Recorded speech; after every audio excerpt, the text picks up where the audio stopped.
Hello, and welcome to the Hiram Connection with your host, Unique and Janice. For today's topic, we're going to be talking about effectively communicating with your children. Now, Unique, as we know, effective communication between yourself and your kids is a very important step in the maturity and growth of your children. Right. Having open and honest communication, it makes it so much easier to talk with them about things that's going on in their world. The same things that we deal with when we were younger, right? But, those topics of sex, drugs, alcohol. So having good communication it needs to start early. And there are some very important keys when talking to your children. Right. And we will get into those as the podcast progresses. I will share that when we were growing up, we always heard the same old cliche, do as I say, not as I do. So, I feel like every parent has a responsibility to lead their children or child in making the right decisions. And many of those I know are based on personal experiences growing up during their, eras or whatever. So it's like from where we were born compared to when mom, or dad, when they were born, it was totally different, compared to the span also now as we have our own children and from when we were growing up. So for mom, I think she was very, very old school. And I feel like there was never an opportunity to want to sit down and talk to her just because of that attitude she took. Just do as I say, because I felt like there was not a comfort level where I could go to her. At least this is the way that I felt as the eldest child, to go to her and want to ask certain questions, like the topics you brought up about sex or alcohol or whatever that may have been. And so for me, I felt like I would go to my friends for the answer. Experts, right. And that didn't necessarily make mom a bad parent, but it was just a very uncomfortable place for me, to not feel like I was able to go to her and really communicate. And I know for me, from just dealing with that experience and growing up, when I became a mom, I didn't want to take the same stance with my child or children. I wanted to handle things a lot differently as far as communication and make it a lot stronger than what I felt that I dealt with our mom. Gotcha. Now, let me ask you something. Since you said that you wanted to do something a little bit different. Right. Your baby's 27 years old. And I know he's a grown man, but he's still your baby. Right. And so from the time that he was younger to him now in his full-fledged, blown adulthood, manhood, what have you found to be the greatest difference when you were a parent to him when he was at a younger age to communicating with him now? Well, I think, just basically the age difference, because with him being an adult now, and as he entered adulthood, we had adult conversations. There were some things that he still was a little uncomfortable that he didn't, necessarily want to talk to me about. So he kind of broached those subjects with, his father or, that side of the family. But essentially, I think I've developed a relationship with him even from when he was smaller, where he could just come to me and he could talk to me. So there was never, well, you don't do this because that's what I said. That's not the stance that I took with Malcolm. It was very different. So I think because I fostered that relationship, now there's some things I didn't talk to him right off because for me, when you're a certain age, there's certain things you really don't need to be concerned about. But as you grow older, getting into middle school or high school, whatever the case is, and get into adulthood, then those conversations do grow. So I think we've evolved as he's gone through different transitions in his life. Do I feel like he still tells me everything? No, because I wouldn't expect that because I didn't do that, with mom or what have you, because I think you still have to have your own identity and your own business. However, in my house, you don't have no business. Right. No, but I'm just saying, in all honesty, it's like if he wanted to come and talk to me, he knows that he could do that because he knows I'm not going to judge him. I'm not going to be pointing a finger at him. I'm going to actually listen. And I think that's the key to it. Just listening and actually hearing what he has to say and vice versa. I got you. Because I know with me, like I never really had a problem with talking to him because, the type of household that you discussed that we were a part of. Right. Is that I decided that I was going to be transparent about things that I felt that was appropriate at his level of comprehension. Right. And, it's crazy because there was times in which you told me that you felt that I talked to him too early about certain subjects. So while we're here right now on our podcast, what I want to know is, as Auntie, what are some of those examples, or just give us one in which you felt that I may have as a parent of the person that I had carried for 9 months and brought into this world, may have had a conversation with him, quote unquote, too early? Well, we've had that conversation, and it's, I wouldn't say it was like a select few things, and I will only say, and I won't give a specific example. I'll just say this. At times, I felt like he was sometimes given too much information, like say at, he's 13 now, at the thing. Say like when he was 8 or 9 and stuff. Sometimes I think some of the stuff that was shared with him just kind of turned him into a little bit of a worry wart. And for me, being that age, he needs to be focusing on not concerned about, if you're okay or if I'm okay or if Nana's okay, or whatever, God rest her soul, but just focused on being a kid. So sometimes I felt like being the age that he was, or saying being around that age, that he just felt like he had the weight of the world on his shoulders. And to me, I didn't want that for him, and I didn't want him to take that on. That doesn't mean that I feel like you are a bad parent because you just have open dialogue with him like that, because I respect that, and because he's able to be open and come ask questions or whatever. But I just feel like sometimes when he was younger, there's probably certain conversations that didn't need to be had with him because it made him just worry, and he didn't need to do that, not at that age. You know what I mean? He needed to be focused on just being a kid. Right. And I can respect that because, when I look at it, and although me and you are in the same age group, our children aren't. There's a 13, 14-year gap. So with each age bracket, I think you have to arm them with as much information as you can. Because, just a few years ago, all you had to do was worry about getting false information from your friends because they were still in the same blind spot as you were, not knowing. They're blind leading the blind. That's just what it is, right? But, now everything is literally at a kid's fingertips. Right. The right information or the wrong information. And as a parent, I've always wanted to ensure that I prepared my child or my children for as many situations and scenarios as I could. Now, I know, I'm not in La La Land thinking that I'm going to cover and protect everything. Right. But I just wanted to make sure that I put enough information into them so that they can deal with certain things. And as you stated before, we weren't raised in that environment where it was all open communication. Right. There was nobody that was there that was speaking on the consequences of actions or the reasonings of why we were being told what we were told. Right. But, that's why I'm so open with him. And the thing about it is, it's so funny. The other day we were over at your house, right? And me and Brandon has had this conversation before in the past. And so I told him, I said, go ahead, go ask Auntie. And he was like, nah, Mom, I had asked you. And I said, no, go ahead and ask your Auntie. And so the question was, he asked, he said, Auntie Nick? And she's like, yeah. He's like, wait for it. What age is it, can I date? And you should have saw her face. You weren't ready. Nope, it was like a deer in headlights.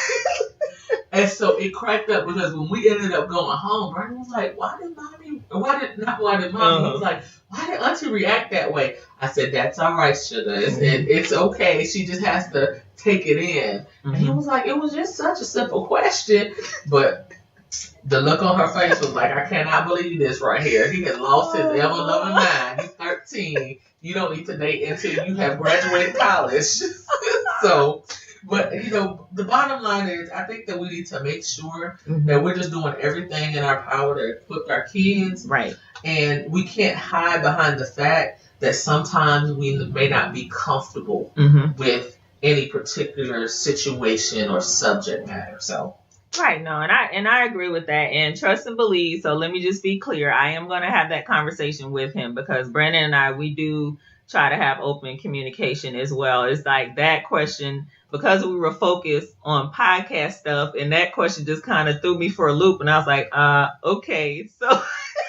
Let her tell it. Yeah, no, that's the truth. But it's important to have those conversations. And him being 13, in all seriousness, yeah, that's a conversation you need to have. Nowadays you may need to have it earlier than 13, to be honest, just because of some of the things that we see going on, in this world or whatever. So, but yeah, the conversation, it was just on hold, but it's going to be had. So. And on that note, ladies and gents, we're going to take a quick break and we'll be right back.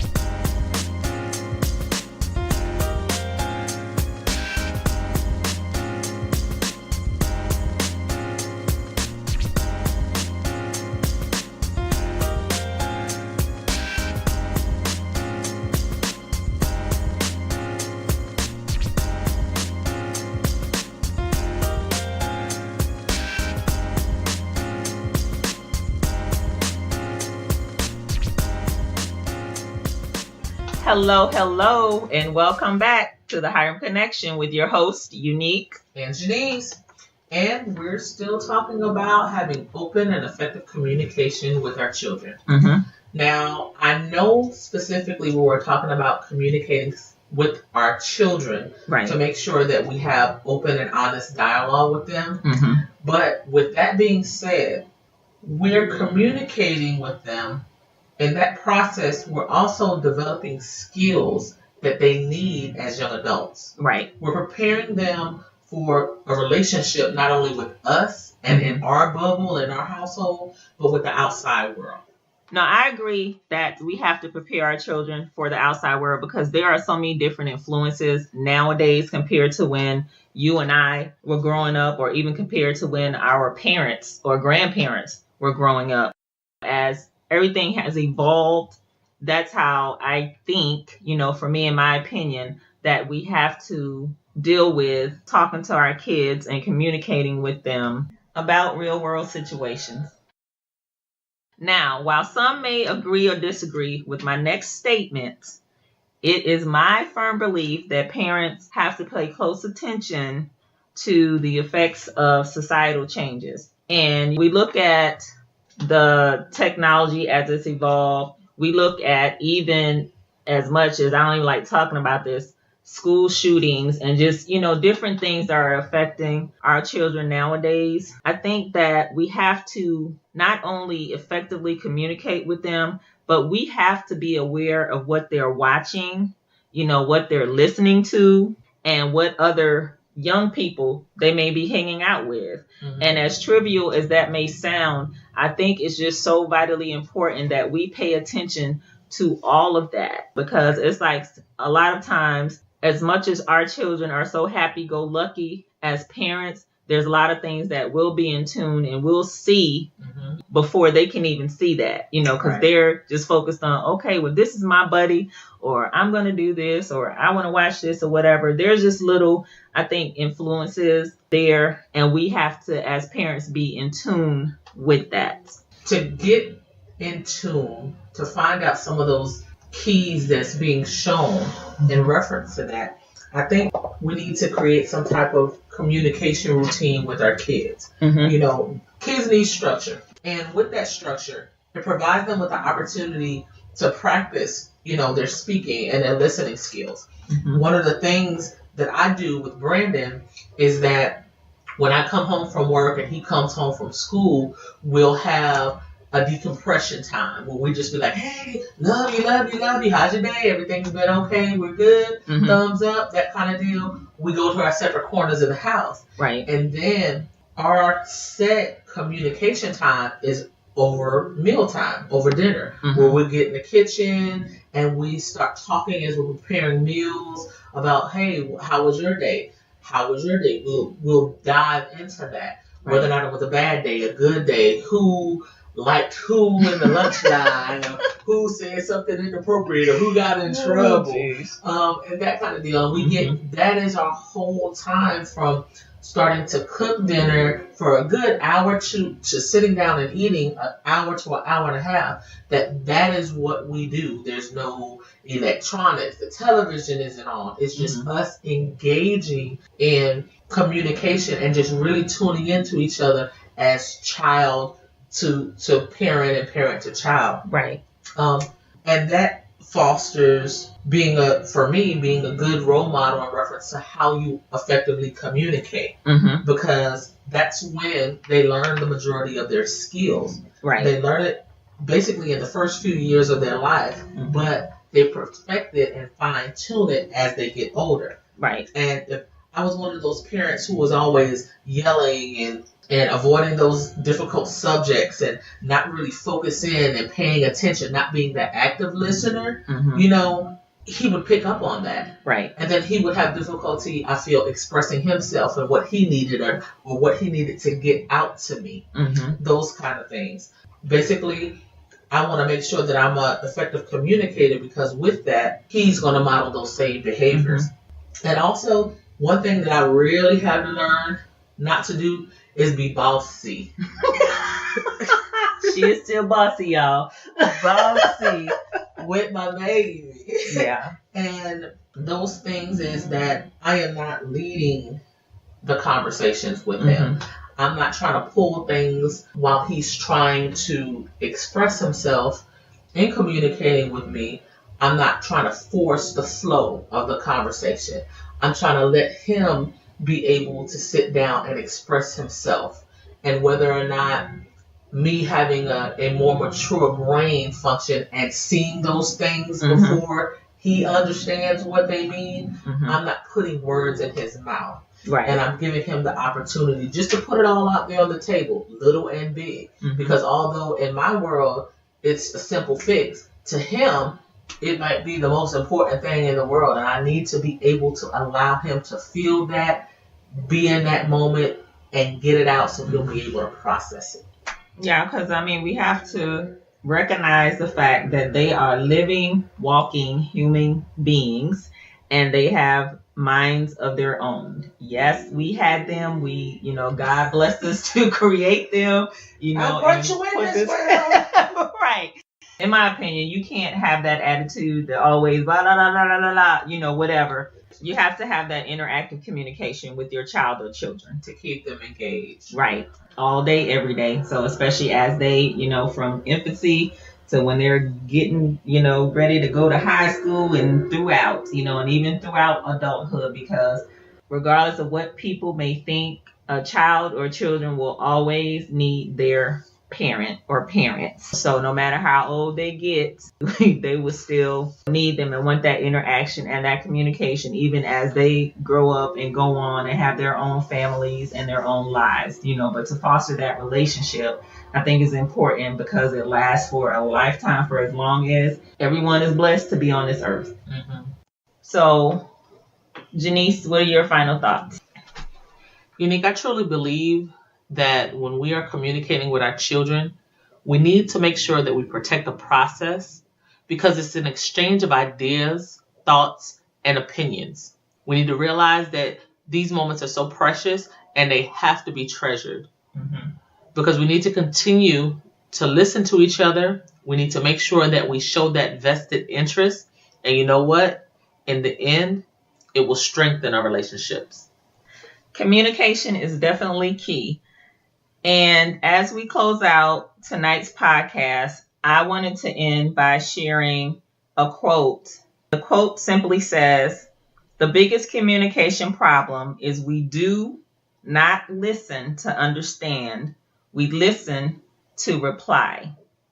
I would encourage our listeners, when we're talking about communicating effectively with our children, that you make that an active listening session It's more than one session, but, just make it an active listening relationship that you have with your children, because it is vital and important, especially in today's world that we live in.